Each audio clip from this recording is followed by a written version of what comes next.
Bueno, buenas tardes, compañeros. Voy a hacer una exposición o una capacitación sobre hostigamiento sexual en el ámbito laboral. ¿Me confirman, por favor, si se puede ver mis diapositivas para poder empezar con la capacitación? ¿Se logra ver? Todavía no se ve. Allí. No todavía.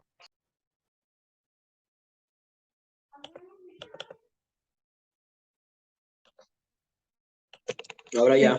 ¿Sí? Ya. Entonces vamos a hablar sobre hostigamiento sexual dentro del ámbito laboral.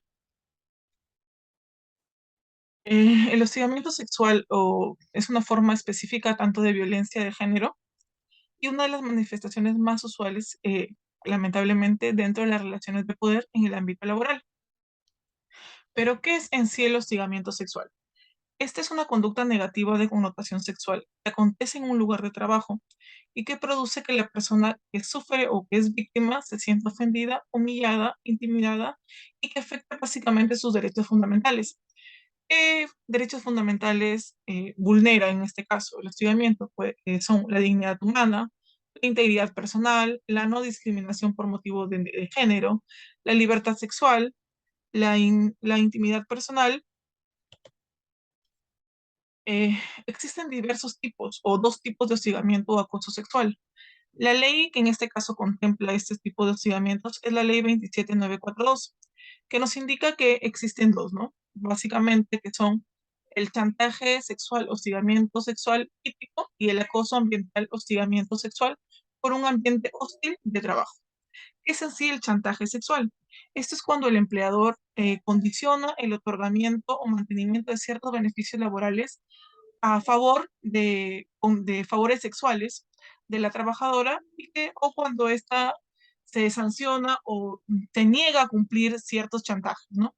El acoso ambiental o hostigamiento sexual en un ambiente hostil de trabajo que se produce cuando en el lugar del trabajo se verifican ciertas conductas, tanto físicas o verbales, de carácter sexual, que puedan crear un mal clima laboral, intimidación, humillación o que afecte labores dentro a una persona, ¿no? En este caso la víctima. Existen los sujetos, los actores que van a influenciar o que son partícipes del hostigamiento sexual, son los participantes, ¿no?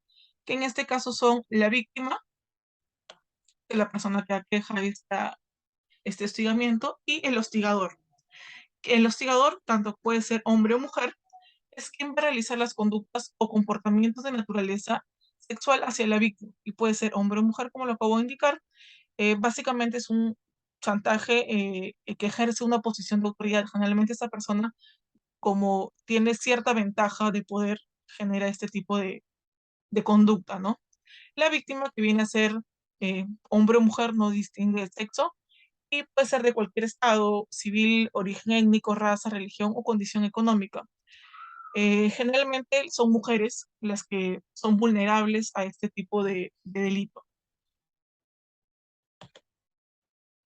Existen los elementos constitutivos del hostigamiento sexual. Como lo indiqué, dentro de la Ley de Prevención y Sanción del Hostigamiento Sexual, que en este caso es la Ley 27942, nos indica básicamente en su artículo 4 y 5 el ejercicio o su reglamento que está contemplado en el Decreto Supremo 010-2003 del MINTES. Establece que para que se configure en este hostigamiento sexual debe presentarse alguno de estos elementos constitutivos, que vendría a ser la conducta, el sometimiento y el rechazo. La conducta, comportamiento o de carácter o connotación sexual es que la conducta del hostigador sea explícita o implícita y que va a afectar el trabajo de una persona y va a interferir en el rendimiento del mismo, creando un ambiente de intimidación, un ambiente hostil y ofensivo. Tenemos el sometimiento a los actos de hostigamiento sexual. Esta es la condición a través de la cual la víctima accede o mantiene o modifica su situación laboral, educativa, contractual de otra índole, en la cual es importante destacar que no es necesario que la conducta de connotación o contenido sexual ocurra tanto en el lugar de trabajo o también que sea dentro del horario laboral. Y por último, el último elemento constitutivo, que es el acto no deseado o rechazado manifestante por la víctima.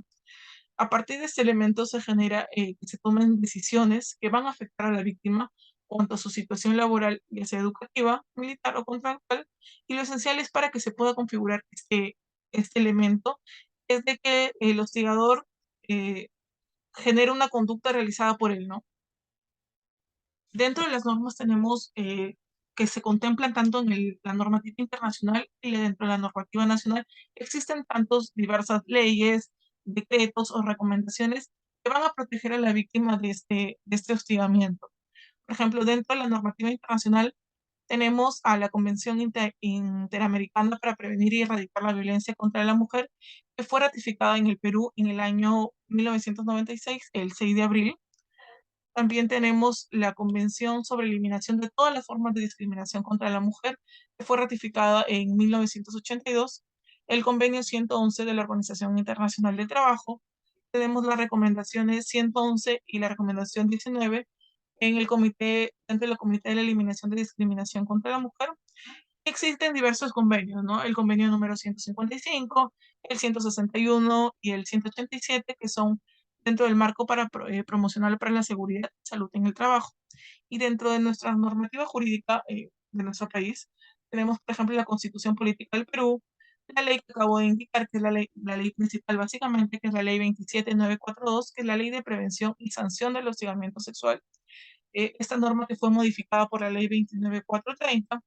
Tenemos la ley 28983, que es la ley de igualdad de oportunidades entre mujeres y hombres, la ley 28806, que es la ley general de inspección del trabajo, la 29783, que es la ley de seguridad y salud en el trabajo, la ley 29497, que es la ley procesal del trabajo, entre distintos decretos.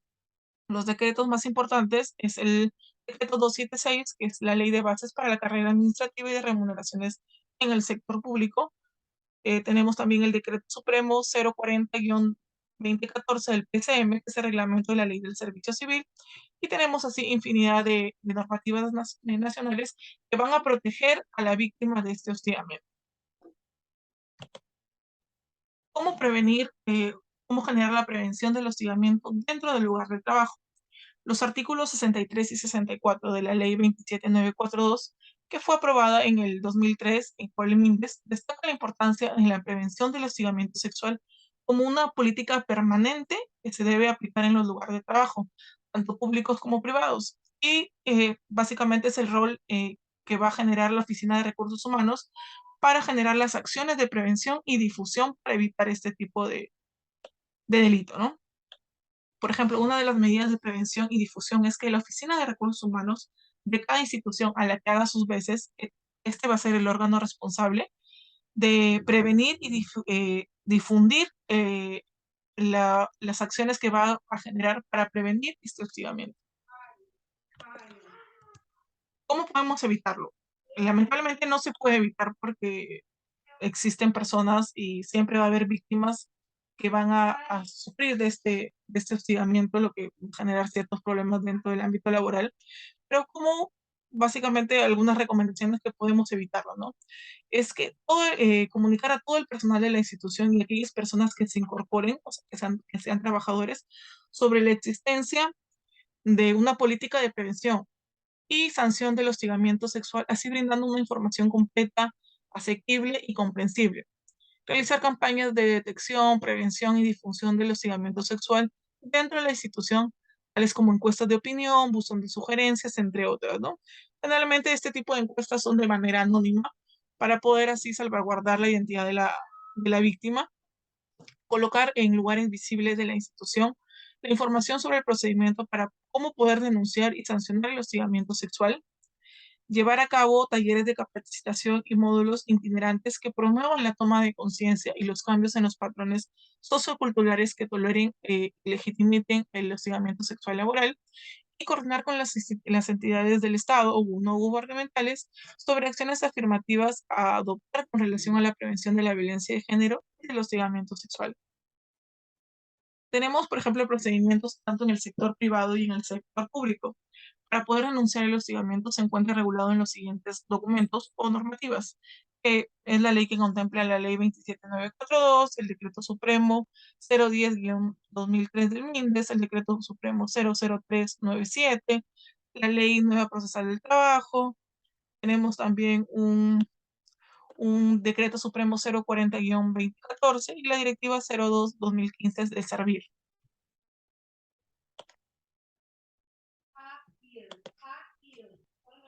En este caso, como conclusiones, hemos podido llegar que el hostigamiento o acoso sexual es una forma específica de violencia de género y lamentablemente es una de las manifestaciones más usuales en relación al poder que ejerce una persona en el ámbito laboral. Al ser una violación de nuestros derechos fundamentales de los trabajadores o trabajadores, porque como indico, no especifica el género, puede ser tantos hombres o mujeres, y es un problema de seguridad y salud en el trabajo. Esto lo que va a convertir que sea una situación laboral intolerable y que generalmente las víctimas tiendan a renunciar y no denunciar este tipo de hostigamiento. Esta terrible situación se encuentra relacionada con la igualdad de oportunidades en el empleo y la ocupación, que presenta una manifestación de la discriminación hacia la mujer de género, que los índices de hostigamiento o acoso sexual son las más altas. Según las estadísticas que se han generado en los últimos años, las personas que denuncian este tipo de hostigamiento, que lamentablemente no es un informe real, porque muchas de las personas no denuncian por tema de vergüenza o de miedo, son generalmente las mujeres las que sufrimos este tipo de hostigamiento, ¿no? La vergüenza o culpa que sienten las víctimas debido a la estigmatización o el cuestionamiento de por qué se realizan estos actos sobre ellas y la falta de reconocimiento. El problema existe porque sí existe dentro de las instituciones y que lamentablemente no son habladas.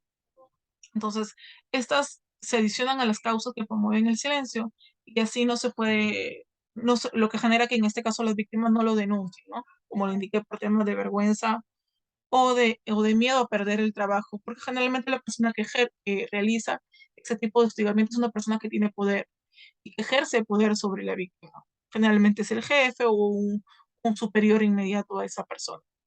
Entonces, esa ha sido mi capacitación del día de hoy sobre hostigamiento sexual. Espero que sea de mucha ayuda, porque ahora que nosotros estamos haciendo las prácticas preprofesionales, dentro del ambiente laboral existen diversos tipos de personas. Entonces, para evitar este tipo de situaciones que nuestra normativa sí nos protege, debemos estar informados y generar las denuncias correspondientes de acuerdo al caso que se amerite, ¿no?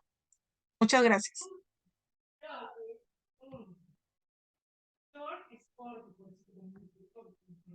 Un momento, por favor.